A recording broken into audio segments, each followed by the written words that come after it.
ওরা বিচার পাবে। 9 জন অভিযুক্ত, কাউকে ছাড়া হবে না।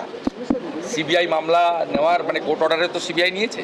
সিবিআই ঢোকার আগে ওখানকার পুলিশ চার্জশিট দিয়ে মামলাটাকে নষ্ট করেছে।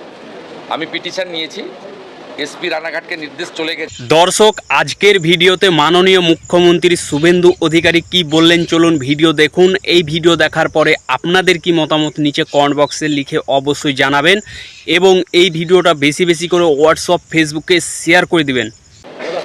এখানে মানুষ আসেন, তারা অনেক প্রত্যাশা নিয়ে আসেন। আমি আপনাদেরকে শুধু বলতে পারি, আজকে আমি রাজ্য বিজেপির যারা জিএস যারা সেক্রেটারি ছিলেন তাদের কাছে এর আগে যে 5-6টা আমরা জনতার দরবার আমি করেছি, তার অ্যাকশান টেকেনও আমার অফিস ওনাদের হাতে তুলে দিয়ে গেছে।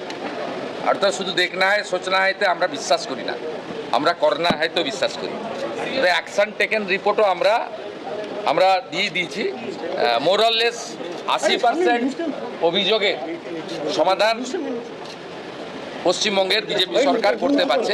আমি নিজেও ওটা মনিটরিং করি। তো দর্শক, যেমন কি আপনাদেরকে আমি মাননীয় মুখ্যমন্ত্রী শুভেন্দু অধিকারীজির ভিডিও দেখালাম, এই ভিডিওর ব্যাপারে আপনাদের কি মতামত নিচে কমেন্ট বক্সে লিখে অবশ্যই জানাবেন। তো দর্শক, আই হোপ আপনাদের ভিডিও পছন্দ হয়েছে। যদি পছন্দ হয়ে থাকে তাহলে লাইক করে দিবেন এবং এই ভিডিওটা বেশি বেশি করে হোয়াটসঅ্যাপ ফেসবুকে শেয়ার করে দিবেন। যদি আপনারা এই ভিডিও পুরো দেখতে চান, লিঙ্ক ডিসক্রিপশানে দিয়ে দেবো, সেখান থেকে আপনারা দেখে নেবেন।